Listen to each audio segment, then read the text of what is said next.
What is good, Tesla family? It's Ray J back with another video. And this one I want to break down what's going on with Tesla, SPY, and a couple of other tickers. I'm going to break down what's happening with the overall week going into next week. And what the news is saying about Tesla is we're seeing more annoying and more negative news coming out for Tesla. But before I break down all this information, before I break down what's going on with the charts and everything like that, let me just mention a couple of things. I am firstly not a financial planner, so take nothing I say as financial advice. And also, if you guys can, please check out the Moomoo link, which is down below and in the description. If you sign up for Moomoo, the link down below, and deposit $100 into the account, you are guaranteed 5 free stocks. If you deposit $1,000, you're guaranteed up to 15 free stocks, and the offer ends very soon in just a couple of weeks. Anyways, when it comes to Tesla, this thing made an attempt to break out for today, hitting this 183 resistance. But once we reached that resistance, we saw this big rejection, and Tesla came right back down to 175. Overall, the setup is looking a bit more bearish, and the same thing could be said about SPY and the others as we're continuing to downtrend. I'm going to break down more details about these trends in just a few minutes, but let's first talk about the news and what's going on with the week so far. So for today, we saw something very interesting. The Nasdaq was down about 1%, and the Dow ended up having its worst week since October. And we're seeing the major indexes basically continuing to sell off a bit. It was very, very choppy, and then we did see a week close to the week, which is not the best of things thus far. The decline market, we ended up seeing the worst day since October for some ETFs out there and other indices, so it's not the best of signs. As a result of headlines like this coming out and this negative news, it's important to note that the fear and greed index is no longer at extreme greed. We're now just at greed, so we're not as greedy as before. And on top of this, when you look at the VIX is now well above its 50 daily moving average, which suggests that the market is showing more weakness and is becoming a bit more fearful. Now, as a result of all of this, and the VIX attempting to break out, it hasn't officially broken above its key resistance levels, so there still is a little bit more confirmation we need from the VIX to confirm this breakout. But for now, it is showing a lot of life. So if the VIX could try to break above 15.38 now, there's going to be another signal that the VIX could spike higher. The market has even more downside. So far, it has a bullish cross in the PPO and it is making new highs. So it is on a slight uptrend. So we'll see if this continues. But for now, excuse me, for now, we'll just have to see what happens for the time being. For a couple of things coming out for the week, I just want to call out that for Monday, March 11th, we have the 3-month and 6-month bill auctions coming out. For Tuesday, March 12th, we have CPI coming out, which is going to be very, very important, causing a big move in the markets. For Wednesday, we just have some other pieces of data involving production and etc. Nothing too crazy. Thursday is when we have PPI coming out and initial jobless claims. And then finally, we have the manufacturing numbers and Michigan consumer sentiment data for Friday. So it seems like Tuesday and Thursday are going to be the two biggest days. And most of the other days are not too crazy for the week in terms of data. But CPI is going to be a big thing to be watching for on Tuesday. For other things affecting the markets, we have some earnings. This is just a big overview. So if you guys want, you could take a screenshot of this from right here. You guys could screenshot this if you want. Just to get a good overview of what's going on with the week. You can also look this up on earningswhispers.com if you guys are interested. But basically, Ballard is going to be announcing their earnings on Monday before the market opens. Then we have Oracle and a couple of others. For Tuesday, we have Kohl's alongside some other minor earnings for retail. Going into Wednesday, we have Dollar Tree, Petco, and just other retail stocks announcing earnings. Same thing with Dollar General and Dick's Sporting Goods, all announcing earnings on Thursday. And then we have Adobe as well. And that's pretty much it for now. Nothing too crazy for the week. Earnings are now cooling off, not becoming as crazy. Now, for Tesla, I do want to warn you guys about something. I'm continuing to see more and more negative news coming out. The news is saying that these people have caused, or at least a group of people have caused $1 billion blows against Tesla, the Tesla plant in Germany. It's still, making all these headlines. This just came out today in the afternoon. The mainstream media is screaming about this. Tesla's losing $1 billion.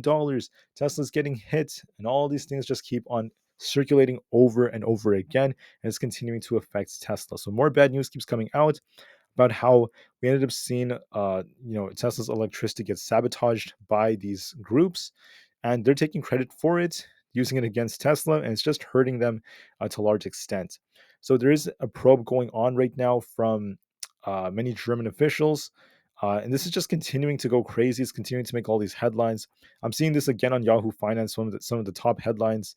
There's a lot of competition for Tesla. There's the Berlin factory fire. I mean, it's just going on. It's endless. It's insane, right? And then on top of this, there's some news that came out that's a bit of an improvement.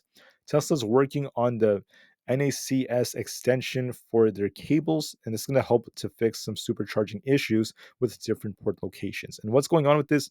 Many non Tesla electric vehicles have different charge port locations, and it could be very hard for Tesla's supercharger cable to reach them without having to park in a very awkward manner that blocks other stalls. You guys can see this is the example right here.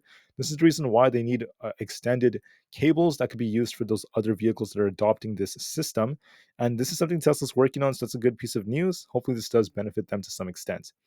Anyways, like I said before, guys, I'm sorry to say this, but Tesla's been plagued by more and more and more bad news every single day.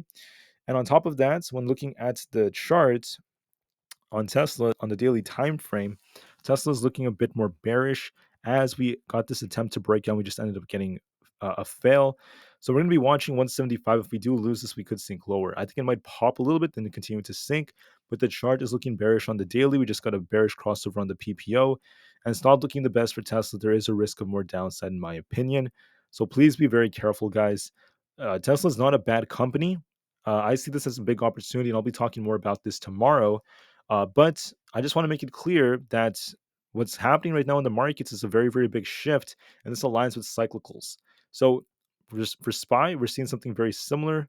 This is also dictating Tesla, SPY, the QQQ, and the overall market, the algorithms that dictate the way the market moves. What dictates Tesla? Algorithms and news are the two biggest factors, in my opinion. The way the news presents Tesla has a big effect on the share price, especially recently. Simultaneously, the algorithms, whatever they want, which benefits these institutions, the way they trade it, that is also affecting the markets. SPY also looks kind of bearish on the daily. I'll break down more meticulous levels in my later videos, like on this chart right here. But just know that SPY could rebound a little bit and eventually start selling off towards this 505 area. That's where I see the daily 20 EMA. So there's going to be another risk of this selling off more. Plus, we have this big gap at 497. I think SPY could pop a little bit and then continue to sell off as we have quite a bit of a ways left. Tesla's looking a bit more bearish, could pop and drop as well. For super micro, we're going to be watching 1100. If we could hold that, it could try to rebound, but I think it might rebound a bit and then start selling off. And there is going to be a risk of this thing getting closer to 1000 flat. So please be very careful. Palantir looking a bit more bearish. It's going to be testing 25.6. If that fails, we could come down to fill this gap and approach 24. So be very careful. Russell 2000 IWM. If we lose 25.8, we're going to be looking at 202. That's a real possibility. Could pop first a little bit. We could see a little rebound attempt before it continues lower. So watch for that.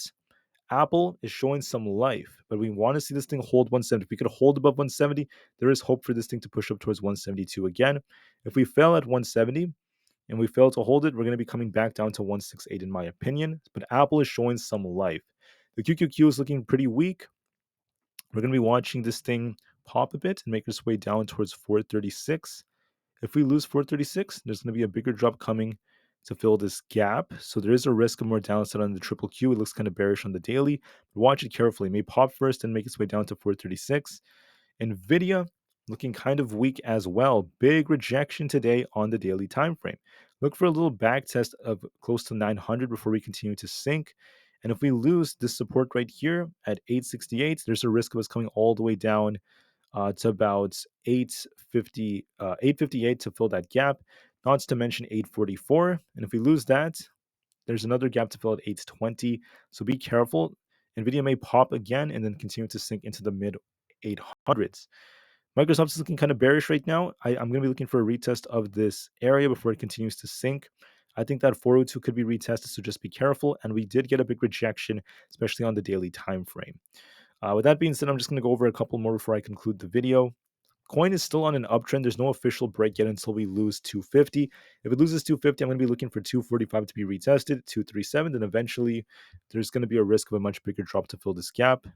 But just be careful. I think that it's going to come down towards 250, so be careful. Google is looking pretty decent right now. It has to try to hold above 135. If we hold above that, we could hold up. If we end up losing 135, a bigger drop is coming to 133. Amazon's looking kind of flat right now and might just trade a little sideways. I do see a test of 172.5 coming, sideways price action and a drop. You could also interpret this as a head and shoulders like structure. So if you look at the 4-hour time frame right here, let me show you this. This is resembling a head and shoulders, so there's a risk of this coming down. But just to be safe, we need to see confirmation of a break. There's no confirmation yet, but there is a risk on Amazon. Meta, it's the same thing essentially, or something very similar. Is I do see a test of 503. If we lose 503, 495 is coming, followed by 488. But watch 503. Do we bounce off that or do we end up losing it? We'll be watching that very carefully. Anyways, guys, I wanted to make this video very simple and I want to make this very short and simple. Excuse me, guys. Sorry about that. I hope you guys have a very, very awesome day. So please, hopefully these levels were very helpful. What I'm showing you on the charts is very simple. I'll go into a lot more meticulous detail in my later video for Sunday. So be on the lookout for that. Until then, I'm going to be giving you guys some more videos for Saturday where I break down and answer some very important questions you may have about the markets. I'm going to answer the question, is the market about to crash or is the market about to do something that's more healthy? On top of this, is the market about to do something very different? I'm also going to talk about trading and talk about some important lessons for tomorrow as well. So I may have two videos coming out. And then until then, when all of that's passed and done with, then I'll talk more on Sunday about the overall market in a lot more detail. I'll break down what I think is going to pan out for the upcoming week. All right, guys. So see you guys tomorrow. Please have a great day. Remain calm, cool, and collected. And take care, everyone. Tesla to the moon because the long term is still bright. The short term is looking bearish, but do not let that get the best of you. Investors they tend to be more long term looking. All right. Thank you and peace out.